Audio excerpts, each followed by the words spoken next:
Welcome one, welcome all. Now, I know the show is called Are You Smarter Than a Fifth Grader, but let me test your knowledge on a first grade social studies question. Irving Berlin wrote what patriotic anthem that contains the words, "Stand beside her and guide her"? Maybe I'm a fool that I didn't know this, but a contestant flunked out of school on the first question because he got it wrong, and he unfortunately picked one of the two students who didn't know the answer. And don't feel too bad that he didn't know God Bless America. Jeff Foxworthy made sure that they brought on his wife, and she ended up winning $175,000 for the family. But that got me wondering, social studies was never a good subject of mine in middle school or high school. So could that be the hardest subject on the show? Surely some subjects at school are going to be easier than others, right? So I sought out to find America's best and worst subjects, judging from the subjects on Are You Smarter Than a Fifth Grader? And I know the title only says worst, but if I could figure out a mathematical algorithm to find the worst subject, I can probably use that to find America's best subject. After spending several hours contemplating on a fair formula, I ultimately came up with UPR, Ultimate Purist Rating. I found as many episodes or recaps of the show as I could find. Then, for every subject, for every time a contestant saw a question in-game, I counted up how many times a contestant answered the question without using a cheat, without dropping out, or without giving a wrong answer. The UPR of a subject is a percentage of when a contestant was successfully able to do that out of all the questions that subject asked.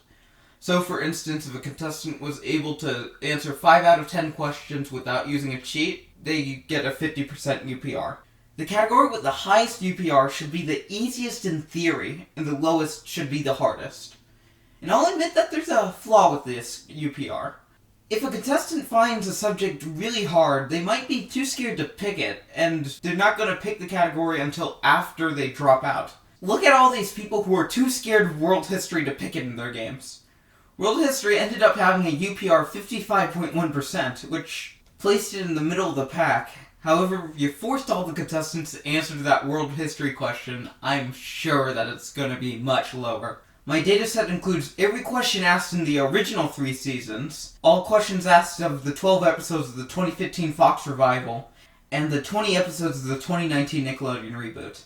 I could only find 4 episodes of the syndicated version online, so I was going to exclude those episodes originally. However, apparently in 2020, there's a podcast where you can listen to many of the celebrities failing to grasp what an adjective is. The official Are You Smarter Than a Fifth Grader podcast is just the audio of official episodes, both of the primetime run and the syndicated version. Question needs a graphic. A narrator either explains what the graphic is, or replaces the question with a similar question with the same answer. Including the aforementioned 4 episodes, that gets me to 32 of the 300 syndicated episodes. So I'll concede that my number 2 and number 1 choices for hardest subjects might change spots if I had all the episodes, but I don't think the easiest subject changes at all.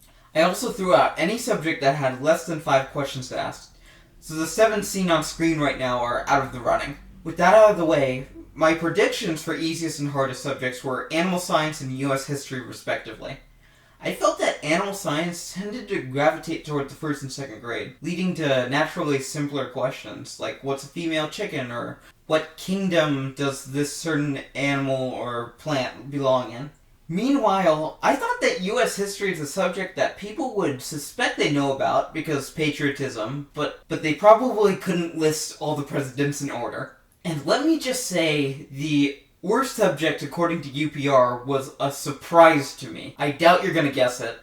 With that out of the way, here are the top 5 easiest and hardest subjects according to UPR. The 5th easiest subject is... I'm surprised that animal science is only at number 5. Animal science had a UPR of 69.7%. I was right with the fact that animal science tended to be on the lower end of the board. The average grade level was about 1.7. In fact, over half the episodes in this category were true or false questions, which certainly helped when 76 out of 145 are a coin flip at the very worst. There was even a run of 7 games in a row with the animal science question being a pure true or false. I'm just surprised that this was only at number 5, but once you see the rest of the list, you'll understand why. Now, the 5th hardest subject was... well, that explains illiteracy. Out of 19 attempted questions, only 8 were answered correctly with no help. Surprise! It turns out if you ask a grown adult about the author or the protagonist of a certain story they read when they were 9, they're not going to remember. That's what the category boiled down to like 80% of the time. Otherwise, it just became a question that was too obscure to be called grammar, like the Dewey Decimal System or counting the number of diphthongs in a sentence. It's also a rare category in general. Out of 19 questions, only 3 came from the original primetime run. The Nickelodeon version forcing a contestant to play every question really helped deflate the numbers and make reading a really hard subject. Speaking of deflating the numbers, the 4th easiest subject was... And that is a surprise to me. I figured that everyone either loves math or hates math, and I figured that there's about 50-50 on either side. I have to chalk this one up to the fact that people add, subtract, multiply, and divide in their everyday life. Sure, for 5th grade math questions, you can toss around terms like unit fractions or additive inverse that you practically don't think about. But in the end, math is math. Out of 154 questions asked, 108 were answered unassisted, leading to a UPR of 70.1%. The 4th hardest subject, however, was... Yeah, I saw that coming. 104 questions up, 41 down with no help. 39.4 UPR.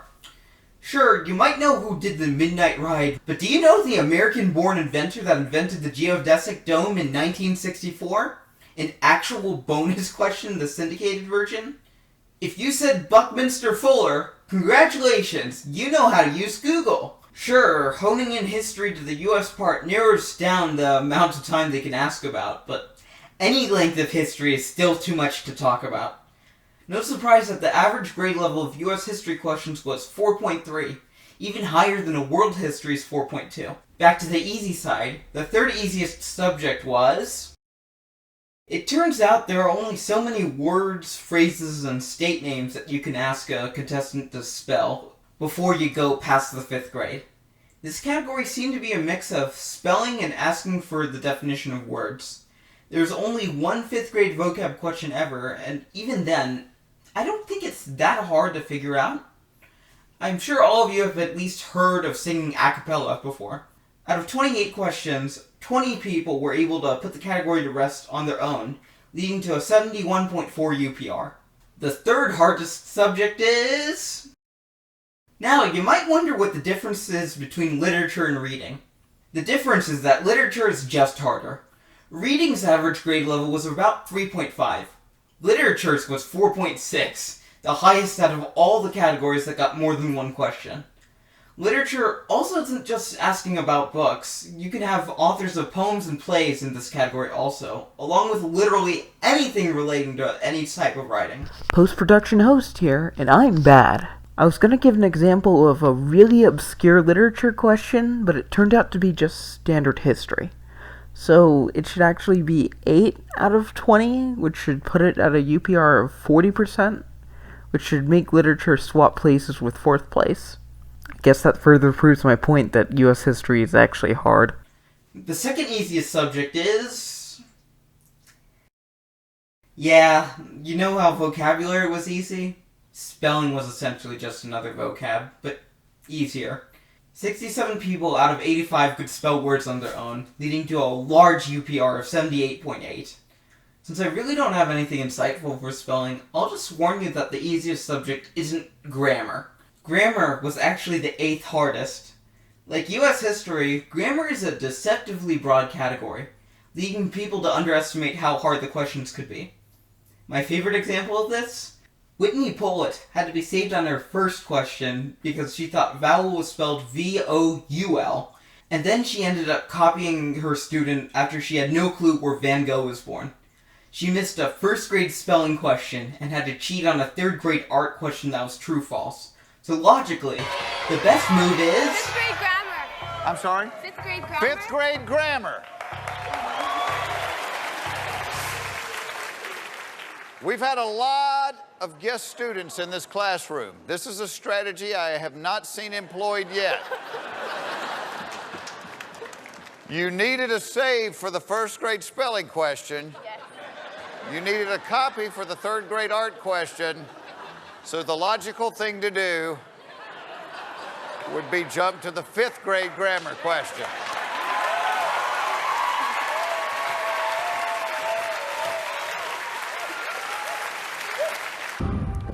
How many demonstrative adjectives are in the following sentence? That scruffy dog with a short tail chased the multicolored cat through the tree. Good night, everybody.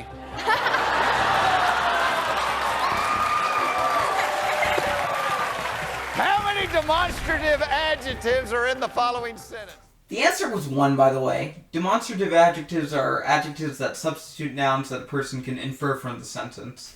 So, Jeff says there's only 4, this, that, these, or those. But arguably none and neither are demonstrative also, but typically are considered pronouns.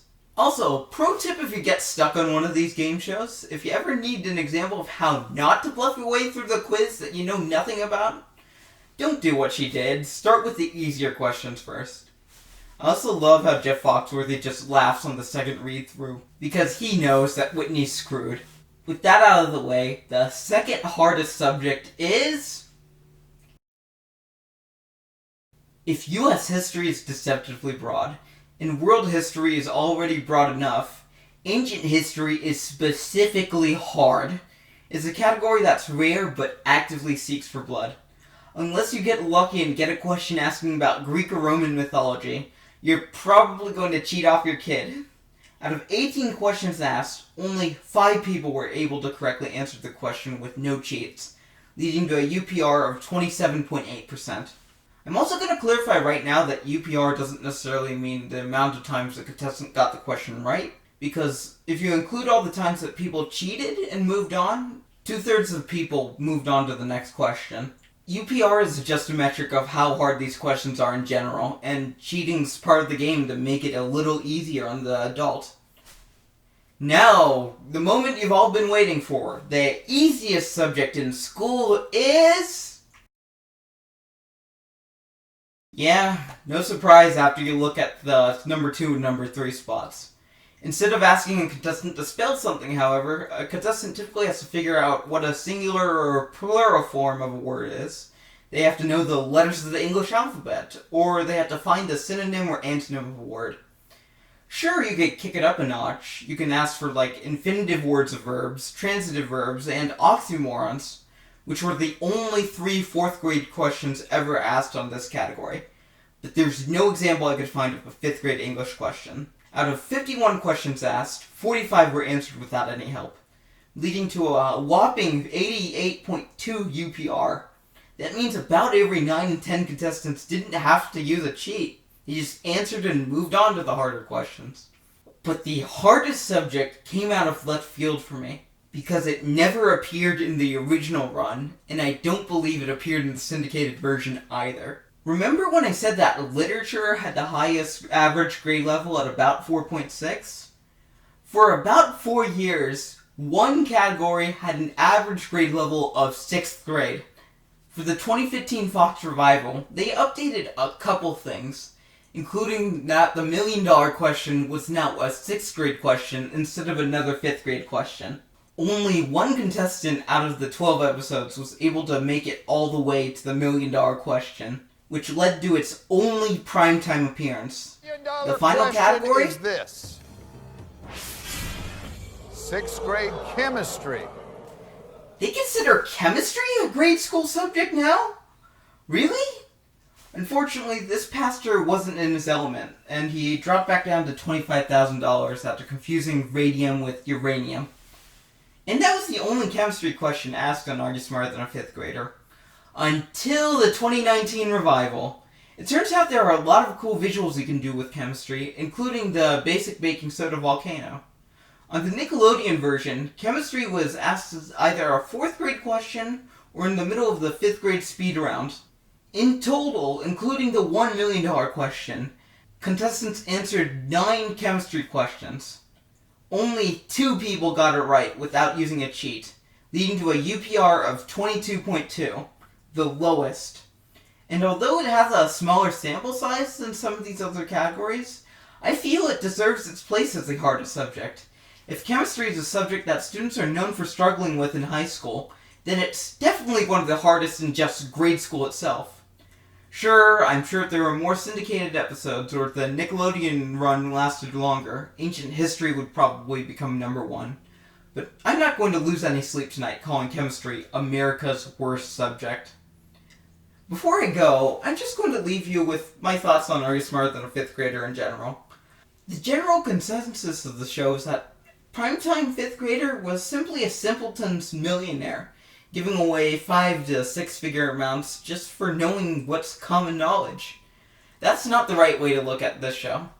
Fifth Grader was a parody to the $1 Million Boom. Similar to how Deal or No Deal excelled by having no trivia, no skill at all, Fifth Grader worked by having some skill, some trivia, but it being so simple, or presenting itself as so simple, that it deviates from the norm of the harder $1 million questions on Who Wants to Be a Millionaire. But a good parody needs polish, and from the producers blending Jeff Foxworthy's redneck quips with a pedagogue, to having a set that looks like a classroom, a really familiar setting, to the appeal of just having kids being more knowledgeable than adults. Fifth Grader refined the $1 million formula, and it worked. Sure, that meant Fifth Grader also got away with some of the terrible trends of the era, overzealous spoiler trailers and all, but it worked in that period of time. And I feel that's part of the reason why the 2015 version failed. You can try to modernize a set, you can try to introduce social media profiles and talk about Minecraft, but the novelty of the $1 million game was already faded by then. And a parody works if it's already ingrained in the current pop culture. 2015 was just too late for it. However, just because the $1 million format didn't work, doesn't mean that the show couldn't work on its own. The syndicated version showed that the show could be just a light trivia game as opposed to a hard trivia like Jeopardy! And the recent Nickelodeon reboot showed that you could even have a different host and have it work well. But ultimately, it comes down to the fifth graders. The kids stole the show and gave us common people a baseline for us to try to achieve, something that seems simple to pass, yet Herculean in practice. Whatever version you like most, all of us just want to win. All of us just want to know that we accomplished something. That doesn't mean we are a super genius or anything, but just means that we know stuff. And all of us just want to look at the camera and say, I am longing to hear. My name is Alfred. I'm an assistant dean at Yale, and I am smarter than a fifth grader. Until then, I'm just a man of the hours, and it's certainly been fun. But I'm afraid my time has dwindled down some. Also, I'm gonna talk through this Russian roulette game. I was working on one other episode, but I realized I probably wasn't gonna get it done in a timely manner. This video is published by the end of today, August 23rd. There's a slim chance we get one more episode.